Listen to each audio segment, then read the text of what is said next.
தண்ணீரை பணத்துக்கு மேல இப்படி தெளிச்சாலே நமக்கு இருக்கக்கூடிய பண கஷ்டம் எல்லாம் தீரும். கோடி கோடியா பணம் குவிய ஆரம்பிக்கும். என்னது, தண்ணீரை தெளிக்கணுமா அப்படின்னு யோசிக்கிறீங்களா? வாங்க, இது என்ன பரிகாரம்னு இப்ப நாம தெரிஞ்சுக்கலாம். வரகி பக்தர்கள் அனைவருக்கும் வணக்கம். இது நம்ம ஆதி வரகி யூடியூப் சேனல். வரகி அன்னையோட அருள் பரிபூரணமா எல்லாருக்குமே கிடைக்கணும்னு மனசார பிரார்த்தனை செஞ்சுக்கிட்டு நாம இந்த பதிவை ஆரம்பிக்கலாம். இன்னைக்கு மார்ச் மாசம் 20ஆம் தேதி புதன்கிழமை, வளர்பிறை ஏகாதேசி திதி. ரொம்ப ரொம்ப அற்புதமான அமைப்புன்னே சொல்லலாம். இன்னைக்கு புதன்கிழமை, இது பெருமாள் வழிபாட்டுக்கு உகந்த நாள். ஏகாதேசி திதியும் பெருமாள் வழிபாட்டுக்கு உகந்த நாள். இப்படி புதன்கிழமையோட சேர்ந்து வரக்கூடிய ஏகாதேசி திதி நமக்கு கூடுதல் சிறப்புன்னே சொல்லலாம். அந்த வகையில இப்படிப்பட்ட அற்புதமான நாள்ல பணத்தை வசியம் செய்யறதுக்கு நாம செய்ய வேண்டிய ஒரு எளிமையான தாந்திரிக பரிகாரத்தை தான் இப்ப நான் உங்களுக்கு சொல்ல போறேன்.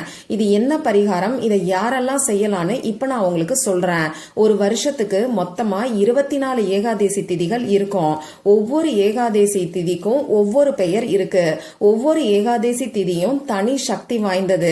அந்த வகையில இந்த நாள்ல இருக்கக்கூடிய ஏகாதேசி திதிய ஆம்லாக்கி ஏகாதேசின்னு சொல்லுவாங்க. ஆம்லா அப்படிங்கிற வார்த்தை உங்க எல்லாருக்கும் தெரியும், ஹிந்தி வார்த்தை. இந்த ஆம்லாங்கிற வார்த்தைக்கு நெல்லிக்காய்ங்கிற அர்த்தம் வரும். யார் ஒருத்தவங்க இந்த ஏகாதேசி திதியில நெல்லி மரத்துக்கான வழிபாடுகளை செய்யறாங்களோ அவங்களுக்கு இருக்கக்கூடிய கஷ்டமெல்லாம் தீர்ந்து அவங்க வாழ்க்கை முன்னேற்ற பாதையில போகும். நெல்லி மரத்துக்கான வழிபாடா அப்படின்னு யோசிக்க வேண்டாம். நெல்லிக்காய் மரத்துக்கு அடியில ஒரு விளக்க ஏத்தி வச்சுட்டு அந்த நெல்லி மரத்தை பார்த்து கையெடுத்து கும்பிட்டு உங்க வேண்டுதல் என்னவோ அதை பிரார்த்தனை செஞ்சுக்கிட்டு முடிஞ்சா அந்த நெல்லி மரத்தை சுத்திவாங்க. சரி, நெல்லிக்காய் மரம் இல்லாதவங்க என்ன பண்ணணும் கேட்டீங்கன்னா, துளசி செடிக்கான வழிபாடுகளை நீங்க தாராளமா செய்யலாம். நெல்லிக்காய் மரத்துல மகாலட்சுமி தாயார் வாசம் செய்யறாங்க. இப்படி இந்த ஆம்லாக்கி ஏகாதேசி நாள்ல நெல்லி மரத்துக்கான வழிபாடுகளை நாம செய்யும் போது பெருமாளோட சேர்த்து மகாலட்சுமி தாயாரோட பரிபூர்ணமான அருளும் நமக்கு முழுமையா கிடைக்கும். வட மாநிலத்தவர்கள் பாத்தீங்கன்னா இந்த ஆம்லாக்கி ஏகாதேசிய முக்கியமா விரதம் இருந்து தவறாம வழிபாடுகளை செய்வாங்க. ஏன்னா இந்த ஏகாதேசி ரொம்ப ரொம்ப சக்தி வாய்ந்தது.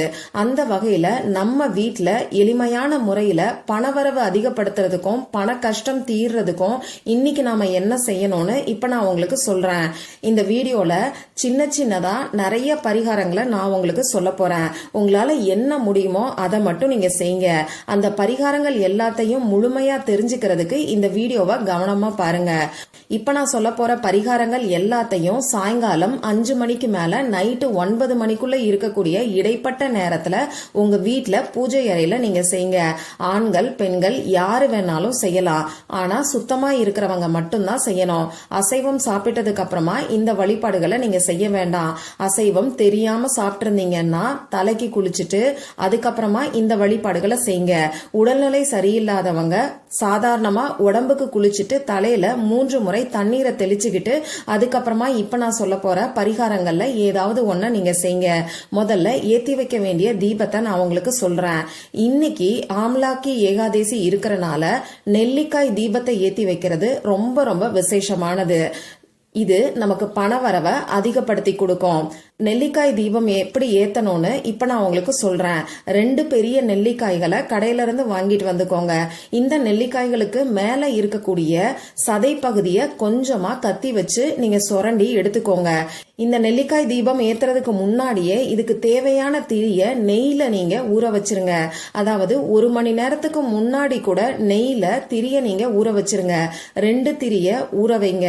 இப்போ 2 நெல்லிக்காய்களை எடுத்து அதை கழுவிட்டு அதுக்கு மஞ்சள் குங்குமம் போட்டு வச்சுட்டு நெல்லிக்காய்க்கு மேல இருக்கக்கூடிய பகுதியை நீங்க சுரண்டி எடுத்ததுக்கு அப்புறமா அந்த இடத்துல கொஞ்சமா நெய் விட்டு நீங்க நெய்ல ஊற வச்சிருக்கக்கூடிய திரி போட்டு தீபத்தை ஏத்தி வைங்க. இந்த தீபம் வடக்கு திசை பார்த்து எரியற மாதிரி பாத்துக்கோங்க. ஒரு 10 நிமிஷத்துல இருந்து அரை மணி நேரம் வரைக்கும் தான் இந்த தீபம் எரியும். இந்த தீபம் தானா மலையேறினதுக்கு அப்புறமா மறுநாள் இந்த நெல்லிக்காய்களை நீங்க சமையலுக்கு பயன்படுத்திக்கலாம். சரி, இப்போ நெல்லிக்காய் கிடைக்காதவங்க என்ன பண்ணலாம்னு பாத்தீங்கன்னா சாதாரணமா நெய் விளக்க ஏத்தி வைங்க. இப்போ அடுத்ததா இன்னும் ஒரு பரிகாரத்தை நான் சொல்றேன். முதல்ல நெல்லிக்காய் ஜூஸ் நமக்கு இந்த பரிகாரத்துக்கு தேவைப்படும். 2 பெரிய நெல்லிக்காய்களை எடுத்து மிக்சியில போட்டு அடிச்சிட்டு அதுல கொஞ்சம் தண்ணீர் விட்டு மிக்ஸ் பண்ணி வச்சுக்கோங்க. இதுல நீங்க சர்க்கரையெல்லாம் சேர்க்க வேண்டாம். இந்த நெல்லிக்காய் ஜூஸ உங்க பூஜை அறையில பெருமாளோட திருவுருவ படத்துக்கு முன்னாடி வச்சிருங்க. இப்படி நெல்லிக்காய் ஜூஸ வச்சதுக்கு அப்புறமா உங்க பூஜை அறைக்கு முன்னாடி ஏதாவது ஒரு விரிப்பையோ மனை பலகையோ சேரையோ போட்டு நீங்க உட்கார்ந்துக்கோங்க. முதல்ல உங்க குலதெய்வத்துக்கிட்டையும் மகாலட்சுமி தாயார்கிட்டையும் பெருமாள் கிட்டையும் உங்களுக்கு பணவரவு அதிகரிக்கணும்னு சொல்லி பிரார்த்தனை செஞ்சதுக்கு அப்புறமா இப்ப நான் ஸ்கிரீன்ல கொடுத்திருக்கக்கூடிய ஒரு வரி மந்திரத்தை நீங்க சொல்லுங்க. ஓம் நமோ பகவதே வாசுதேவாய, ஓம் நமோ பகவதே வாசுதேவாய, ஓம் நமோ பகவதே வாசுதேவாய. இந்த மந்திரத்தை உங்களால முடியும்னா 108 முறை சொல்லுங்க. டைம் இல்லைன்னு நினைக்கிறவங்க 27 முறை நீங்க சொல்லுங்க. இப்படி மந்திரத்தை சொல்லி முடிச்சதுக்கு அப்புறமா இந்த நெல்லிக்காய் தண்ணீரை உங்க வீடு ஃபுல்லா நீங்க தெளிச்சு விட்டுருங்க. முக்கியமா நீங்க பீரோல பணம் வச்சிருக்கக்கூடிய இடத்துல பணத்துக்கு மேல ஒரு 2 சொட்டு தெளிச்சு விடுங்க. நிறைய தண்ணீர் தெளிக்க வேணாம். அதே மாதிரி வீடு ஃபுல்லாவும் நிறைய தண்ணீரை தெளிக்க வேண்டாம். ஒவ்வொரு இடத்துலயும் ஒரு சொட்டு 2 சொட்டு இந்த அளவுக்கு நீங்க தெளிச்சாலே போதும். அடுத்ததா மிச்சம் இருக்கக்கூடிய தண்ணீர்ல இன்னும் ஒரு பரிகாரத்தை நான் உங்களுக்கு சொல்றேன். இதுல கொஞ்சமா தண்ணீரை எடுத்துக்கிட்டு உங்க நிலைவாசல் கதவுல நீங்க வெளிப்பக்கத்துல போய் ஸ்வஸ்திக் சின்னத்தை இந்த தண்ணீரை தொட்டு வரைஞ்சுக்கோங்க. அதாவது உங்க வலது கை மோதிர விரல் ரைட் ஹேண்ட் ரிங் ஃபிங்கர்ல இந்த நெல்லிக்காய் ஜூஸ தொட்டுட்டு உங்க நிலைவாசல் கதவுக்கு வெளி பக்கத்துல ஸ்வஸ்திக் சின்னத்தை வரைஞ்சுக்கோங்க. உங்க கதவுல மேல் பக்கம் நடுவுல இப்படி எந்த இடத்துல வேணாலும் வரையலாம். இந்த ஸ்வஸ்திக் சின்னம் பாத்தீங்கன்னா 4 திசைகள்ல இருந்தும் நல்ல நேர்மறை ஆற்றலை நமக்கு ஈர்த்து கொடுக்கும். இப்படிப்பட்ட ஸ்வஸ்திக் சின்னத்தை நெல்லிக்காய் ஜூஸ வச்சு நாம இந்த ஆம்லாக்கி ஏகாதேசி வரக்கூடிய நாள்ல வரையும் போது இது இன்னமுமே அற்புதமான பலன்களை நமக்கு கொடுக்கும். பணவரவை அதிகப்படுத்தி கொடுக்கும். நெல்லிக்காய் ஜூஸ உங்க வீடு ஃபுல்லா தெளிச்சு விட்டுட்டு பணத்துக்கு மேலையும் தெளிச்சு விட்டுருங்க. அடுத்ததா உங்க நிலைவாசல் கதவுல வெளிப்பக்கத்துல இப்ப நான் சொன்ன மாதிரி ஸ்வஸ்திக் சின்னத்தை வரைங்க. மிச்சம் இருக்கக்கூடிய நெல்லிக்காய் ஜூஸ அப்படியே நீங்களும் உங்க வீட்டுல இருக்கிறவங்களும் பிரசாதமா குடிக்கலாம். அப்படி இல்லைன்னா அதுல கொஞ்சம் சர்க்கரை போட்டு மிக்ஸ் பண்ணி நீங்க குடிச்சுக்கோங்க. சரி, இப்போ நெல்லிக்காய் ஜூஸ் போடுறதுக்கெல்லாம் எங்களுக்கு டைம் இல்ல, வேற ஏதாவது ஆப்ஷன் இருந்தா சொல்லுங்கன்னு ஒரு சிலர் கேட்பீங்க. அப்போ உங்க வீட்டுல நீங்க ஒன்னு நெல்லிக்காய் தீபத்தை ஏத்தி வைங்க. அப்படி இல்லைன்னா சாதாரண நெய் தீபத்தை ஏத்தி வச்சுக்கிட்டு உங்க பூஜை அறைக்கு முன்னாடி உட்கார்ந்துகிட்டு கையில நெல்லிக்காயை வச்சுக்கிட்டு இப்ப நான் சொன்ன ஓம் நமோ பகவதே வாசுதேவாயங்கிற மந்திரத்தை உங்களால எத்தனை முறை சொல்ல முடியுமோ அத்தனை முறை நீங்க சொல்லுங்க. இப்படி மந்திரத்தை சொல்லி முடிச்சதுக்கு அப்புறமா இந்த நெல்லிக்காய் அப்படியே நீங்க சாப்பிடுங்க. இத பச்சையா அப்படியே சாப்பிடணும். இப்படி ஒரு மந்திரத்தை சொல்லி முடிச்சதுக்கு அப்புறமா நெல்லிக்காய நாம சாப்பிடும் போது அந்த மந்திரத்தோட அதிர்வலைகள் நம்ம உடம்புல ரொம்ப நேரத்துக்கு இருக்கும். இந்த அதிர்வலைகள் தான் பிரபஞ்சத்துக்கு புரியும்.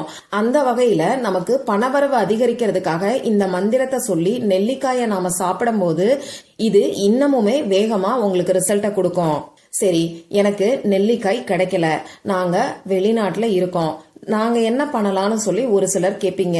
உங்க பூஜை அறையில நெய் தீபத்தை ஏத்தி வச்சுட்டு இப்ப நான் சொன்ன மந்திரத்தை சொல்லும் போது உங்க வாயில ஒரே ஒரு ஏலக்காய பல்லு இடுக்கல கடிச்சுக்கிட்டு இந்த மந்திரத்தை சொல்லுங்க.